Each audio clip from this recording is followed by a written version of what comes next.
Great Houses of Calderia is a feudal, grand strategy game with a massive focus on families and experiencing their stories, while also having you attempt to survive and prosper in a world full of intrigue and war. Also, this is sponsored, as Great Houses of Calderia has just left early access and fully released, so link for the game is in the description. Of course, my main game on this channel is Crusader Kings 3, and this game is probably the most similar to CK3 I've ever seen in any other game. First of all, as you can see, we've got to come up with our house name. So, House D'Amato, there we go.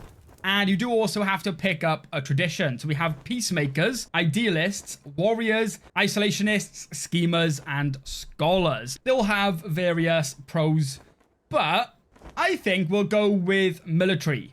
All family members in military conflict have plus 10 attack and 20 more health. This helps them turn battles to your favor more easily. Now, of course, the next most important thing is choosing the head of our family. Now, we can reroll this as much as we want. I'm mainly going to look for somebody with decent military and decent diplomacy, as the 4 stats they have is diplomacy. Then we have economy, intrigue, and of course, military. So this person over here has 13 diplomacy and 16 military. Seppa, you know what? Maybe we can do that. You can also customize. So you can change their face and all sorts. You can do their hair as well. Give them a helmet if you want. You know, whatever you're feeling like. There we go. You know what? I think I will go with that. So that is going to be the head of our house. And of course, we have to do our coat of arms as well. We'll just go with that. And the next thing we have to do, though, is our house origins. Now, this is quite interesting. There's 4 choices, and it's all based off, like, when your family got given land in this area. So, the flatlands over here, which gives us bonus to crops and population. We have the hillsides for grapes and livestock. Mountain range for materials and metal ore. And finally, the steppe for horses and gold. I mean, they're all pretty useful, right? But, honestly, I think I do kind of like the mountain range. Mainly for the materials, as use materials to build. So getting a bonus on that is really nice. There's a couple of different choices on where exactly we do want to go. So let me take a quick look. How about this one up here? We get 10% less crops, but we do get 30% more materials and metal ore. We start with 7 workers, and we have 10 buildings built. There we go, let's do it. And this is the difficulty. We'll just stay right in the middle, and we don't need the tutorial. So we can ignore the objectives. Because, yeah, the objectives, if we take a look at the roads to victory, there's like 3 different paths that lead to victory, depending on what you want to do. And it seems the objectives they give you just take you through the main standard path for victory. And there's this one up here, which seems more warfare focused. And in the end, you win an independence war. I'm the king in the region. So you got to become a duke and maybe go against the king. And then the final one down here is more about scholarly and scholarship. So, of course, this is all based on feudalism, though. So, you always start as either a baron or a baroness. And we're a baroness up here, look. And if we take a look at the feudalism tab, by the arrows, you can see who is a vassal to who. So, of course, we are a vassal to this count right here. Where if we follow the arrow, is a vassal to this duke, Duke Calamaro. And then every single person who is Duke tier will be a direct vassal of the viceroy, who is appointed to rule these lands for the king. So this guy right here, they're the main family. And I guess our goal is to try and become a duke and maybe become a king of the region if possible. That would be quite cool. Other things you should probably know about is the ranks of Calderia.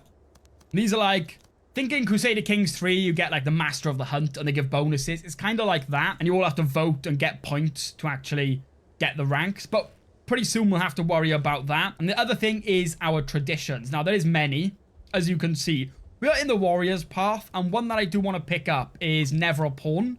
Because if we take a look, we automatically get 75 points of power in rank selections. So once it comes to selecting our ranks, which happens every year, I believe, we will actually get a nice bonus for that. So that could be nice and helpful for us. But yeah, right at the top, we also have all of our main resources. So if we go to view, as you can see, we have our keep, our farmers, masons, herdsmen, miners, and scholars, all producing different things for us. And each of them can have different stuff built. But if we take a look, some of them require a lot of materials. And that's why I think the mountain range is pretty good for that bonus of materials. Because you can also sell them as well using trade and make quite a lot of money. But yeah, the first thing we should do is we can apply our main ruler to probably our keep. And we're also going to want somebody on our farm. Now, if we quickly hover over, we can see the effect to their happiness and the actual production. So we've got to be careful because we don't want somebody who's going to make them unhappy lead over them, because then that will slow down our growth. And we only have 7 population, so we need growth fast. Now, it does say our max is 10. There is some buildings we can build later on that do increase our max population. So yeah, we'll just see what we can do. I don't want to make our people unhappy, remember. So a gape would make our miners produce 0.3 more, and they stay just as happy. That's probably a good idea. And then we have Usili at the bottom, and he can make our masons better and keep them kind of happy. So if we check our growth, we're growing by 1 per day, which is not great. But later on, we can hopefully sort their happiness out a little bit better. But yeah, the way this game differs from Crusader Kings 3 quite big is, of course, it's more focused on the family. Now, Crusader Kings 3 is obviously incredibly focused on families, but kind of players them all. Like, you will get events from all of them doing their own things. So, say later on I start a trade route, and I put Portia to trade. When she reaches there and starts discussing, we will play as her. So you kind of play as your whole family. And then later on when you marry, if you marry somebody into your family, you kind of get to play as them a little bit as well. So it's more focused on your overall family rather than just like the ruler of your nation, right? Which I think is pretty cool. But the first thing I want to build, though, today is I'm going to start building a thread wheel crane. Because as you can see, we are getting a decent amount of materials. And I think the main thing we need to focus on is materials, mainly to sell them because they're worth a lot of money and they're used a lot in buildings. So we're really going to focus on upgrading our masons. But something I kind of want to do is start thinking about making some friends, as having friends is going to be so important for us. And if we look at these little symbols, it basically means the relationships between our houses. And for whatever reason, I mean, it seems a lot of people don't really like me. But these guys over here somewhat kind of do. So if we go to the diplomacy tab, we can do an official visit. So I say we send Gorka, because he's not doing anything. And these little green circles mean how much they like this character. So you kind of want somebody who likes them. So we can do that. And if we take a look, we'll see him now on his way to go and make his visit there and try and make some friends. Because, yeah, people don't like us. Safety negotiations. So Gorka decides to pay an official visit to their fiefdom to discuss safety protocols. The delegation is welcomed warmly, and Inez seems to be happy to host Gorka, who starts to negotiate immediately when the perfect moment arises. So how should Gorka persuade Inez to improve cooperation? So if we hover over each option, it basically tells you the stats of each person that will be used. So plan to fortify the borders is our military versus their military. And we have 14, they have 12. And underline traits. And if you hover over them, it will underline some traits that will be used. So that can be useful. Plan together to fortify borders. Let's see. Gorka complains of the rising restlessness in both fiefdoms and suggests that by fortifying border security, citizens could feel safer, and this would decrease the disorder. Inez nods thoroughly and suggests that they share information. So, Gorka got Bridge Builder as a trait, gains compromise ability in social conflict, which you won't know what they are yet, but our main ruler is not married, so we're going to try and find a marriage for her, and that is going to involve a social conflict, and the way they work is quite interesting. It's like a board game, basically, between both families to try and get certain stuff. So we'll deal with that soon. But yeah, we got 16 opinion of us, they got 14 of us. I'll take it, that went pretty well. Because yeah, we're going to want to try and make some friends, right? And if we take a look, I believe that building has been finished. So if we go to our masons and build, there we go. We now have the thread wheel cranes. The next thing I probably want is sawmills. That makes masons produce 20% more again. Now with the thread wheel cranes, as you can see, we've got a higher wage level. So if we go to their production tab, you can increase their wages, which makes them happier. So the problem is, that's going to cost us wine. And we don't have wine. So there's not really too much we can do about that for now. Although we can get wine pretty soon. What we have to do is, if we go to the farmers, we need to build crop rotation, which unlocks the vineyard to get grapes. And then you've got to build something in the vineyard to unlock, I'm not sure what it's called, but then it turns grapes into wine. So the next thing we probably do want to build is crop rotation, actually. That's going to cost us 350 materials. So shouldn't take too long to get that. What is this? So I believe that's our sister. One of Gabe's servants reports there is an independent merchant visiting the local market and presenting a list of interesting wares for sale. So we can buy 60 livestock for 270 gold? No. If we took her to the merchant, that's fine. No, we do not want to waste gold right now. Kind of don't need it to build and stuff. Plus, later on, when it comes to raising an army, we need gold. So you don't want to use all your gold because you never know when you're going to need an army. Now, I do want to find a marriage for Isepa. She's only 33 and she doesn't have a spouse. And she's the head of our house. So, I mean, let's think. Maybe do these have... No, they don't have anybody. You can kind of see is if you go to your notifications, you can see Isepa and Otis are both unmarried. You can use these arrows and it will just take you to a place with someone suitable. They kind of like us a lot. Yeah, these guys, they're kind of far away, but they do like us a lot. So let's take a look. If we go to diplomacy, what we have to do before a marriage is actually a courtship. So they visit each other, I think, for like 45 days and see if they get along. And if they do get along, then marriage discussions can be negotiated between the families. So Isepa and they have Iska. Iska Barnaby. He has pretty good diplomacy. I mean, he has good stats. He is stubborn, but he seems like a decent person. So let's do that and let's see if we can arrange a marriage. Now, what will probably happen is, I believe, Isepa, yeah, there we go. She will now travel all the way down there to visit him. So let's hope that goes well. Now, we do have Fosco, who is now 6, and they are old enough now to become a ward of a different family if we want. Now, if we take a look at the feudalism tab, this is our count right here. So maybe what we want to do is skip the count and see if we can become friends with the Duchess. So we could let Fosco go and be warded by Ugo. And as you can see, this will lead to improved relations between your two families. So maybe later on, if we can get some wars done, potentially, being friends with the Duke, you know, almost the big boss. Not the big boss, but, you know, still a pretty big boss. That will probably help us a fair amount. So they'll go there to go and get warded. And of course, Isepa is on her way somewhere. Request for wardship. There we go. So he has just arrived, accompanied by his escort, and has been sent to Jorova to become a ward of Ugo. Upon arrival, Fosco finds a ring on the floor. It looks very expensive. The escort wonders what should be done with it. So we can leave it be or give it to Ugo. We'll give it to them. Yeah, they liked us. Perfect. There we go. I think if you get a bad result in the first meeting, the kid comes home, they can just refuse to ward your child. They don't have to do it, so... That was probably the good choice. Right now, we are losing food. I wonder why that is. Maybe more... I don't know, actually. We should not be suddenly losing food. What we could do then is... We could build a crop rotation now that will give us more resources. So we can do that. As you can see, though, for the next... However long this is going to take... Our field won't produce anything. So if you upgrade a building, you have to be careful. But we have the Knight of Poems. So Isepa, of course, doing a courtship of Iska. A beautiful night treats listeners to warm winds and a mesmerizing starry sky casts shimmering lights, making the gathering magical. Isepa participates in this event at the request of her family to represent House D'Amato and to meet Iska. So while listening to poems about the miseries of life, she notices Iska looking into her direction and smiling invitingly. I mean, yeah, you probably should take a step further and, introduce yourself. That is kind of the whole point of this. So we can talk to him. Compares diplomacy. Average relations. He's not great then. Observe him. Compares intrigue. Write and perform a poem. So our diplomacy versus their intrigue. Yeah, that should work.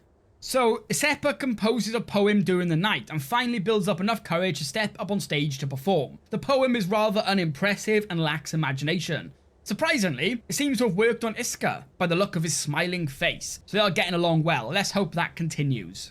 Wait, court member request. So House Florel, which let's take a look at where they're from. Okay, these guys, they're quite far away.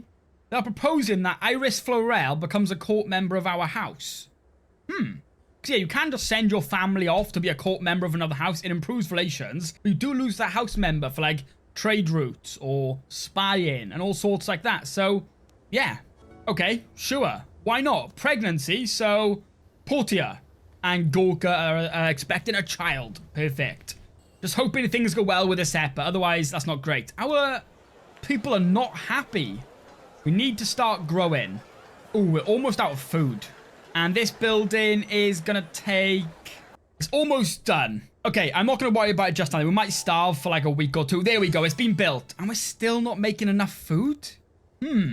What can I do? We could put more workers on them. We're going to have to do that. So we have somebody being a miner. Instead, you go work on the farm. It's probably the only choice we really have there. So we're going to stop producing metal ore, but that's fine as we are producing actual food now, which is good. Probably the most important thing. We're making 5.3 now. That's amazing. I think the amount is daily, so we're making a lot. Now, right now, they're having a date at the theater. Okay, so we can mock the trope, compares military. Okay, fate, and our underlying trait. Praise the ingenuity, so compares diplomacy. Or try and get Iska to say how he likes the performances so far. Compares intrigue. I guess mock the trope is the best? Oh no. Iska criticizes the play and expresses how disappointed she is about the quality of the performances. She rants about not understanding the trope's message. Iska listens to Isepa quietly, looking very awkward. Isepa asks for his opinion, and he admits that he really loved the first half of the play and can't wait to see the rest of it. Has that ruined our chances? Please no, you're still getting married, right? Wait, you coming home? Oh, okay, I think that did actually ruin it. They don't like each other anymore, which that is a massive shame. Ooh, we have loads of materials, though. We have loads of money as well, though. One thing we could import is wine. So, if we go ahead and, say, find somebody with a lot of wine. This person has 400, and we want to sell. We've got to hope they have loads of materials as well. But we might be able to sell a little bit to them. So we need a caravan master, basically, who's going to trade and stuff. And we'll let RTs do that. Preposterous trade suggestion. We kind of want a lot of wine. It's too expensive. Maybe we don't trade just yet then. Maybe we'll hold off on that a little bit longer. But right now, our growth is still 1 a day. We need to get their happiness up. Which the best way to do that is literally increase the wages. But that costs wine, and it's so expensive. So, right, you know what? We have the vineyard now, so I'm going to build... If I take one person off the farm, we only make 1 food per month, which is not great. But with that one person, we can now go ahead and build wine grapes, so we can get the winemakers. It's going to take 100 days, because the construction is based off how many workers you have there. And I don't want to take any workers off anywhere else, but we've really got to start thinking about our people's happiness. And Portia has had a child. There we go. There it is, the ranks of Calderia. So this is what I was telling you about at the start. A herald has arrived from the capital to deliver a royal invitation. By decree of the Emperor beyond the sea, the signal of Pramatos, and the bloodline of Immortal, Elusis Palatine. Official honorary titles shall be bestowed upon the great houses of Calderia as a token of gratitude for serving for the realm and the crown. So in a couple of weeks, every single person will now travel down to this island over here, and this is where all the rank stuff takes place. Now, I'm going to be honest, I don't think we really have the power to gain any of the ranks, but I guess we'll try. Now, Gorka has shared pleasure, so he strolls the streets of Manguanda. When his ears catch excited laughter nearby, he searches for the source and ends up in a remote garden. As he walks, looking side to side, he notices blankets and wineskins on the ground. Walking a little further, he sees a naked woman giggling with a group of revelers engaging in a sexual orgy. Try to join them. You know what? Go on. Did it work? So Gorka takes off his clothes and joins the orgy, caressing someone nearby. The person looks at him with fear and backs away, asking, "Who are you?" This alerts the others, who stare at Gorka angrily. He quickly grabs his clothes and apologizes to them before leaving the garden. He feels ashamed. You probably should, right? You probably... It's a good sign that you feel shame there. Okay, so what is this? So this is our liege. Okay, so our overlord has called for a census. Isepa knows that the population reports have been outdated for a while. It might even be slightly miscounted in favor of House D'Amato. So that does mean we pay him a little bit less tax. We could let him conduct the search, pay 500 gold to turn them around, or threaten. I don't think we want to threaten him. We kind of just have to let him. Let's see. So we gained the trait trustworthy. I don't know if we pay more tax or not, but I guess we'll just see. Maybe. Ooh. Caught a spy. We caught a spy that was feeding information to House Monty. That is our neighbor. Yeah, these guys right here. The spy was sentenced to death by hanging cages. While spying on other houses is severely frowned upon, there are no legal repercussions that we can pursue against them. Needless to say, our relations have been worsened. So you know what, House Monty? What we are going to do is we're going to recruit our own spy, and we need to be somebody with good intrigue. Okay, so Gorka, I mean, he's done so much for us, it seems. He has 14 intrigue, and he's not doing anything else important. And we'll have them spy on the head of the house. So visit another fiefdom with the intention of finding someone whose loyalty is for sale and hiring them to work for you. Okay, so we don't want to recruit here then. Maybe Marco. He kind of likes us. And he's a genius. He's skeptic. What about you? You killed a bear. I'm not messing with you. I'm going to go with Marco. He kind of likes us the best. So maybe we can kind of get him on our side. I guess that's how it works. We'll see, I guess. Gorka is going over there now. Because he's kind of just chilling there. I guess he's doing spy stuff. What if we go to intrigue now? Okay, so we haven't got a spy there yet. So maybe it takes a little while. But we have arrived now. So pretty soon, the vote for the ranks will actually start over here. And it takes about a year, I think, the votes or something like that. We have so much gold. We're not building, though. So let's get building straight away. Vineyard. We're going to need a lot of production of grapes so we can start producing actual wine. So we're now just going to constantly upgrade as much as we can. And this actually gives us +1 max population if we build the irrigation for our vineyards. Yeah, we want to increase our grapes loads so we can stockpile loads of grapes and actually make loads of wine to increase our people's wages because our population growth is quite slow. Forged Truth. Right, let's see how this is going then. So Gorka visits the local smith in Alverca to get a broken buckle fixed. He had an interesting conversation with the smith about the misbehaviors of members of Monty. The buckle, Gorka realizes that this is the perfect opportunity to offer the smith a deal to get delicate information about the Monty without their knowledge. Just as they finish making the deal, Marco walks up to them, looking suspiciously at Gorka and demanding an explanation for what he's doing at the smith's workshop. So tell a story about the buckle is our intrigue and our traits versus their traits. Bluff about... Okay, it's kind of... That has... I don't know what would be better here. I'm going to go with bluff about... I'm going to go with that one. Bluff about surprise.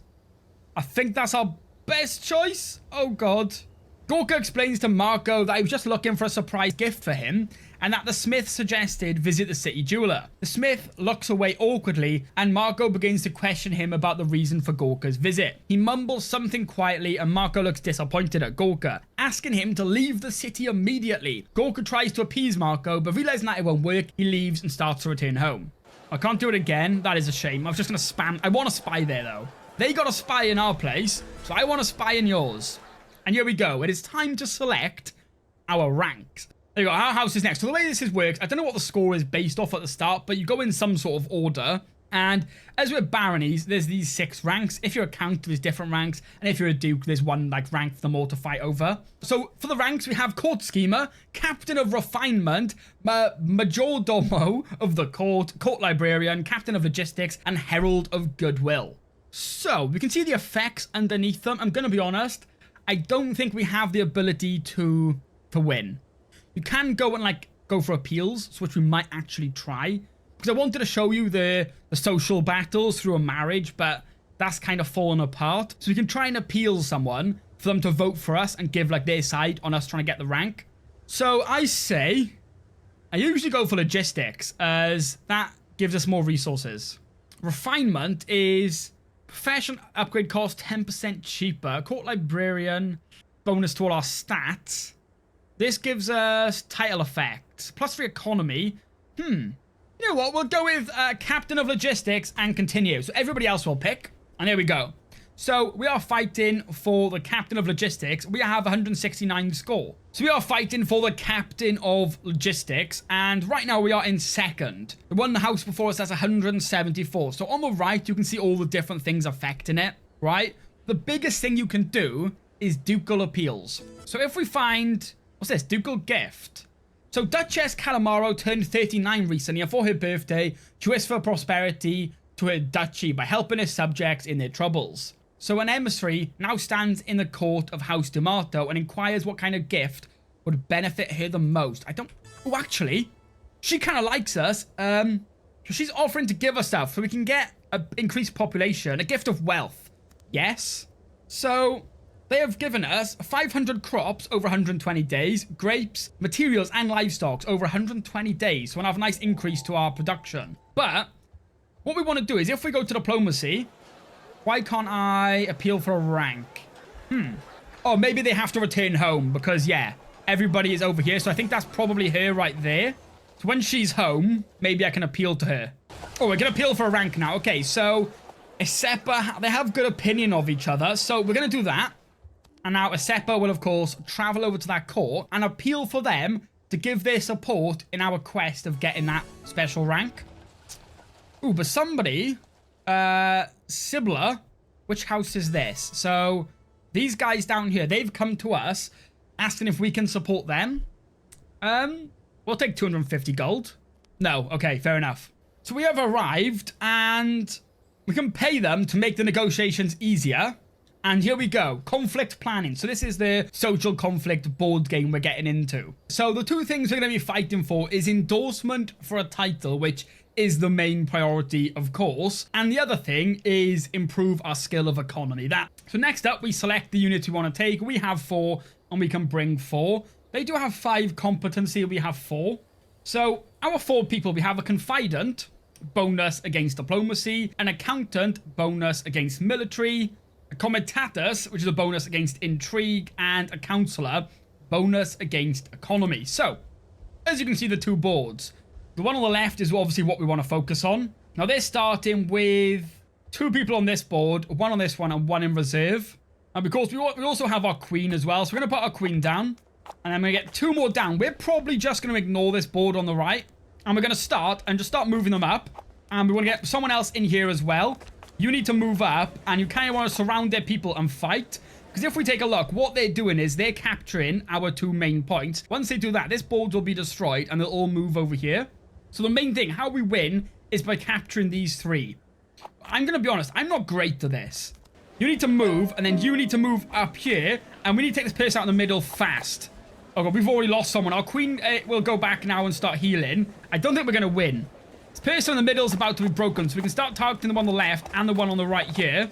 We'll let our queen heal a little bit. Now we're losing. We've actually so lost. Yeah, okay. We got destroyed. But yeah, this is how the social battles happen. It's like on this board game. This is also how actual battles play out. When you go in for a war or a fight, you use like your pikemen, your archers, and everything like that for your battles. Yeah, we lost. So they didn't endorse us for a title, which is a shame. I'm just terrible at it, to be honest with you. Oh, we've caught another spy. So that is a family all the way down here. I want to spy on these people. Let's try again. I mean, Gorga's the best bet, right? And we'll go for the head of the family and just see how this goes. I just want to get some payback, right? They had a spy. Why can't I have one? Now, you know what? We may as well look for somebody with low materials. If we take a quick look. So these guys have 18. And we have 2,300, right? So let's try and say sell them 500 materials. And that's worth 1,500 gold. We do have to assign somebody to take care of it. So we kind of want somebody who's not hated. So we'll go with you. And we'll do it as little trips as we can. We can spread it out. Now, in return, we're going to get gold. So let's see how much gold we can get until they refuse on this proposal bar down here. They'll take 1,000. 1,400. Okay, so the tipping point seems to be 1,450 gold. Now, because it's based on trips, it's just basically you get a certain amount a day. So if this trade is successful, they will get 0.8 materials a day. We'll start getting 2.41 for 601 days. So let's do that. Now, the trade is not final yet. What will happen is the person we set to take control of that trade will travel down and speak to them and see if we can come to an agreement. I mean, we're not building, so we probably start building as well, using up our golden materials. And again, the vineyard is where I want to build. Let's get that up. Oh, what is this? A conflict between overlords. Crusader has heard disturbing rumors of Verona, home of your overlord, Count Unai. So the Count has ordered a meaningful increase to the accumulation of crops, horses, and steel stockpiles, the main instruments of war. So, my liege, the Count, seems to be planning war on my liege's liege, the Duke. So let's take a quick look. So this Count here is planning war on the Duchess of Calmaro. Now, we kind of get along a little bit. So we have a couple of choices. Inform the Count that they have our support. Inform the Duchess about the rumors. Blackmail Count Unai for your silence. Then tell the Duchess. Now, the Count does not like me. So, don't have good intrigue, though. Compares our military. You know what? Let's do it. Let's try and blackmail him. So we write a personal letter to the Count. And does this work? The Count replies with a reminder that curs should not bite to the hand that feeds them. Okay, that didn't work, and now we really don't like each other. Yeah, our liege really doesn't like us. I don't know what trouble that could cause us, but I assume it might cause us some problems. Also, what happened to my spy? I don't know where my spy went. Wasn't it you? I actually don't know. Fair enough. I might try and spy on my Count then. So, recruit a spy. We'll go with Gorka. You go spy on our liege. See how that goes. Ooh, we have our first tradition complete. So, we finished the warrior's tradition. And now we want to pick up never a pawn. When it comes to selecting ranks then, we will have a 75% increase. Or point increase, I should say. So that will be nice. Do we successfully have a spy here now then? Where's my spy? I don't know what is going on with my spy. Please, I want to spy on you. I'm probably doing something wrong. That wouldn't be a shock. We are making 0.2 wine a day now, though. We have a trade proposal, so... Baroness up here. They want to sell 400 crops for 52 wine. Not really worth it, is it? No, that's probably not really a good idea for us, to be honest. Someone else wants to do the exact same trade, basically. No. Right, Forged Truth. Right, here we go. This is to spy on our liege. The Count right next to us. We've got the same event this time, sadly. They have the same intrigue as us. Now, he uses traits. Both of them use, like, all our traits, basically. Yo, I'm going to tell the story about the buckle. Be truthful. It failed. Why can't we... Can we please just get a spy? Okay, so the titles are being given out to all the houses now. We didn't get one, so it doesn't really matter. Conflict Planner, I'm just going to auto-resolve because it doesn't... Like, we're not winning anything. Oh, we got Holy Peace for 10 years. Okay, cool. We didn't get a title, so it doesn't really matter to us too much, this thing right now. But we'll try again next time, maybe. Okay, but I think our final goal of major things today... I want to get our main ruler married, right? So we're going to send some proposals out, see if we can actually get her married. That would be nice. Child. So everybody else is having children. But our ruler, nobody wants to marry her. Which, you know, is a bit sad. See if things go better this time, though. Ooh, there's bandits here. You know what? Let's show you some combat. So, we go to military. We're going to raise an army. They're not in our land. We'll let Gorka be the leader. And we'll just take some poleaxes and peasant militia. So we can max raise an army of 12. So we're going to take 7 poleaxes and 4 peasant militia and raise. So here we do. We click on them. And you click on where you want them to go. So there is... Oh, can we not... I don't know if we can fight them in other people's land. I don't know. I've never tried it. Usually I just fight them in our land. But I guess we'll just see. Oh, there's a bandit camper here. Could maybe go and take on that bandit camp instead. That should work. Bandits. Right, prepare to attack. So we're going to want to take all 12 of our units. They only have 4. They have some infantry and light cavalry. Okay. Well, bandit attack, bandit ambush. I don't really know. We're just going to send people on all of them to start off with. Now we're going to ready up. And what we're going to do is start moving all our people as high up as we can so we can get more people in behind them. And we're just going to spam the battlefield. Archers are really good because they can shoot over. Right, let's hope this goes well then. Right, we've already defeated this side. So what we're going to want to do is go and capture. Well, they are sending some people over to try and defend. But that's okay. Yeah, we are mauling them. So what we do now is capture their spawn points up here. Once we do that, we've won. So just like that, max speed it. I mean, it keeps sending people back, but it's kind of over for them. There we go, result. So that is combat anyways. Pretty much, like I said, just like a social conflict board. Right, so we're going to try and go through these and hopefully try and actually do it well this time and make friends and get married. Okay, the first step was successful. Perfect. Right, I think I went wrong with our trade. I don't actually know what, but we're going to try again. So we're going to sell 500 materials, or maybe even less, to be honest with you. 330 materials for 1,000 gold, which will gain us 3.8 more a day. So we're going to send that proposal off and see how that turns out. Hopefully it goes well for us. We can send our units home now as well and disband them. There we go. So unruly servants. So Artis and Rhea negotiations are interrupted when Galleon's workers and Artis' servants break into fighting. They seem to fight over the fairness of the deal being made. So we can offer a settling dispute by lowering demands. Scold your servants harshly. Yeah, that's the right thing to do. You are certainly in control of the situation, but Rhea's reaction tells you that the deal isn't going through as it is right now. Great, so the deal failed. Of course it did. You know what? Things are not going well for me. Oh, wedding. Okay, that doesn't involve us, so I don't really care. We're doing really well for economy, though. We got loads of stuff. Okay, I'm going to be honest. All of our attempts at courting people with a Seppa keep failing. I think she's just not likable.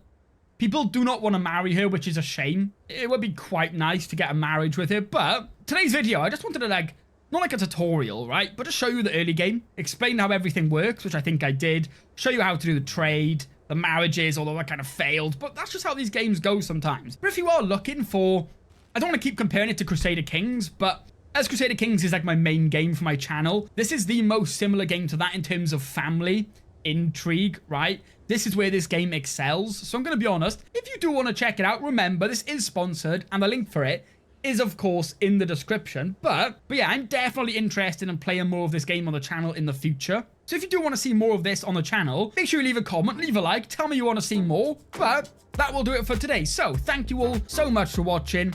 Hopefully you enjoyed, and of course, hopefully I'll see you in the next one.